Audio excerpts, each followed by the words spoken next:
Chapitre 1. Le jour se lève sur la ville du Havre. Comme à son habitude, Joseph le facteur fait sa tournée. Et comme à son habitude, Papy Grenier l'attend. Au fil des ans, Papy Grenier, notre fringant octogénaire, et Joseph, le jeune facteur, ont créé un lien amical. Et c'est personnellement que Joseph remet à Papy Grenier son journal, le Normandie Express. C'est toujours l'occasion pour les deux hommes d'échanger quelques mots sur l'actualité. « Bonjour, tiens, voici ton journal du petit matin. »« Merci, Joseph. Tu veux venir prendre un café ?» demande Papy Grenier. « Non, je te remercie. J'ai pris un peu de retard. Il faut dire que les infos ce matin, c'est du tonnerre. Es-tu au courant ?» Papy Grenier le regarde d'un air intrigué et déplie le journal. À la une, s'étale un grand article. 3 meurtres au cœur de Sainte-Adresse. Voici donc l'article. Le Havre. Hier, 3 cadavres ont été découverts à Sainte-Adresse. 3 meurtres au cœur de Sainte-Adresse. Alors qu'il longe la falaise de la Hève, M. X trébuche et tombe nez à nez avec un premier corps à moitié dissimulé dans les broussailles. Il alerte aussitôt la police qui découvre 2 autres cadavres. Les victimes ont été assassinées par un tir de flèche provenant certainement d'une arbalète. M. Jean-Charles Bichard, conservateur des musées nationaux, était venu inaugurer la veille la nouvelle exposition du musée de la Maison de l'Armateur. Madame Jacqueline Delamarre, historienne spécialisée dans l'histoire du Havre, venait de publier un roman épistolaire racontant l'échange de lettres entre Louise Fouache, femme du négociant Fouache, et Julie Adélaïde, la petite-fille de Michel Dubocage, négociant rival des Fouache. Ces recherches avaient été financées par la dernière victime d'Annie Mabour, riche mécène du dit musée. La police a découvert sur eux la même lettre anonyme leur donnant rendez-vous à Sainte-Adresse comme un signe de reconnaissance. Mais aucun d'eux n'avait imaginé que la mort serait au rendez-vous.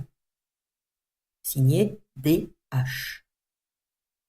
« Eh bien, dis-moi, quelle nouvelle » s'exclame-t-il après l'avoir lu. « Ce rendez-vous ressemblait plutôt à un piège. » Il n'en faut pas plus pour que, dans la tête de Papy Grenier, des questions tournent dans tous les sens. Cela lui rappelle le temps où il était agent secret. Un petit vent de nostalgie l'agite. « Je vais suivre cette affaire avec intérêt » déclare-t-il. Il pense déjà à aller glaner quelques informations supplémentaires auprès du commissaire à la PJ du Havre. Bien sûr, mais attention à tes arrières. Ce sont des criminels, pas des voleurs de sac à main, rit Joseph avant de reprendre sa tournée. Papy Grenier en reste bouche bée sur son palier. Ma parole, il se moque de moi, se dit Papy Grenier vexé. Il ne m'a pas pris au sérieux. Il va voir ce que Papy Grenier a dans le ventre. Agacé, il claque la porte. Qui était-ce ? Demande une voix venant de la cuisine. Joseph, il m'apportait le journal. Il m'a semblé que la porte avait claqué. Un courant d'air, répond Papy Grenier. À pas feutrés, il se glisse dans le salon et referme doucement la porte. Il n'a pas vraiment envie d'avoir Mamie Simone, sa femme aussi curieuse que bavarde, sur le dos. Il se précipite sur le téléphone et appelle le commissaire Le Guillou. Pierre Le Guillou est un ancien élève de Papy Grenier, du temps où il était formateur aux renseignements généraux. « Ce bon vieux Ray !» s'exclame le commissaire. Ce diminutif de son prénom Raymond ramène Papy Grenier quelques années en arrière. Puis, quand il avait pris sa retraite, Ray était devenu Papy Grenier. Il aimait beaucoup ce surnom donné avec tant d'amour par sa petite-fille Chloé. Elle adorait venir farfouiller avec lui dans les trésors qu'il amassait dans son grenier, à l'époque où il habitait encore une belle villa face à la mer. Quand les enfants furent partis, la maison était devenue bien trop grande pour Mamie Simone et lui, mais le surnom de Papy Grenier était resté. « Qu'est-ce qui t'amène à m'appeler directement à la PJ » demande le commissaire. « Tout va bien ? Comment va ta femme ? Très bien. Elle n'arrête pas de râler, c'est donc que tout va bien. » Les deux hommes rient. « J'ai quelque chose à te demander » commence Papy Grenier sans s'embarrasser des formules de politesse. « Je t'écoute. Dis-moi ce que tu veux et je verrai ce que je peux faire. Je viens de lire le journal, j'ai quelques idées qui me trottent dans la tête. »« Tu veux reprendre du service ?» s'amuse le commissaire. « Plus sérieusement, l'enquête est en cours. C'est un sujet extrêmement sensible. Nous avons reçu des instructions très strictes. Aucune fuite d'informations en dehors de nos services. » « Je comprends, mais ces meurtres sont très curieux. 3 corps, 3 meurtres par arbalète, plutôt surprenant. Les hautes autorités vont te mettre des bâtons dans les roues, tu t'en doutes. Ça touche du beau monde. Un conservateur des musées nationaux, une historienne renommée dans le monde entier et un riche mécène que tous les musées s'arrachent. Tu n'auras pas les mains libres pour mener ton enquête. Je peux travailler pour toi en sous-marin. » Le commissaire Le Guillou est sceptique. Il est d'accord avec Papy Grenier, cette affaire ne sent pas bon du tout et il va falloir sacrément faire preuve de délicatesse pour ne pas contrarier les susceptibilités des hauts fonctionnaires, à commencer par le procureur de la République qui est un brin tatillon. Il connaît parfaitement les états de service de Papy Grenier et il sait que s'il y a un truc pas net à dénicher, il le trouvera. Mais c'est prendre une sacrée responsabilité. Il outrepasserait alors ses fonctions, mentirait à sa hiérarchie, bref, si ça se passait mal, il perdrait son poste et tout espoir de monter en grade. Et Papy Grenier n'est plus tout jeune. Pourtant, il n'hésite pas une seconde. « Ok, je marche, répond-il. Mais je te préviens, Ray, on va marcher sur des œufs. Je passerai certainement embrasser la brave Françoise de ta part ce soir. Merci, je te promets que tu ne le regretteras pas. » Ça, Pierre en est convaincu. Mais quand même, dans quel fichu guêpier ont-ils mis les pieds? Papy Grenier raccroche.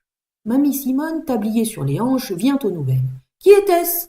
Je n'ai pas entendu le téléphone sonner. » Il n'a pas sonné. « Ah! Toi qui ne téléphones jamais à personne, qui as-tu appelé? » insiste-t-elle. Le plus dur du travail de Papy Grenier commence. Ne rien révéler à sa femme tout en étant libre de mener l'enquête. Et ce n'est pas facile de tricher avec sa chère Sissi. Surtout qu'elle lui avait bien fait promettre de ne plus être mêlée à une quelconque mission secrète. Elle avait eu tellement peur pour lui durant toutes ces années de service que la retraite avait été une vraie délivrance.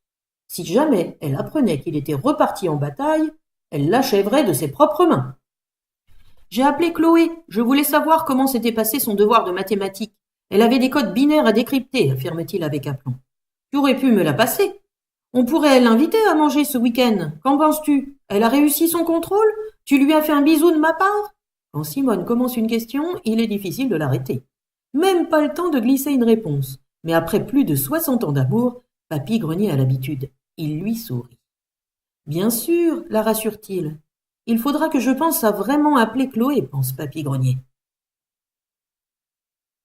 Pas facile de s'éclipser à la tombée de la nuit. Heureusement, mamie Simone est partie prendre le thé chez une amie. Papy Grenier en profite pour grimper dans son Volkswagen au rideau orange. Pas très discret, se dit-il, mais quand il l'avait acheté, il n'avait pas prévu de jouer à nouveau les agents secrets. La Françoise était un code qui permettait aux agents dormants de se retrouver sans éveiller les soupçons. Le voici donc devant une vieille bâtisse délabrée au fond d'une courette défoncée. Il a pris la précaution de se garer plus loin et de tourner un peu dans le quartier avant de se rendre au point de rencontre. À l'étage, dans le quartier général aujourd'hui abandonné, Pierre le commissaire est déjà là. Après une brève accolade, Papy Grenier attaque le sujet. Les 3 meurtres sont indiscutablement liés au musée de la Maison de l'Armateur. En effet, c'est ce que je pense aussi. Qu'as-tu comme indice? J'ai lu dans le journal que chacune des victimes avait une lettre identique sur elle. Les voici. L'ancien agent secret observe le papier et l'encre. Si vous souhaitez que le secret vous soit dévoilé, rendez-vous à minuit. Le phare vous guidera vers la vérité. SPTD. Rien de particulier à relever à part cette étrange inscription. Un triangle contenant les lettres SPTD et dont les bords sont percés d'une flèche.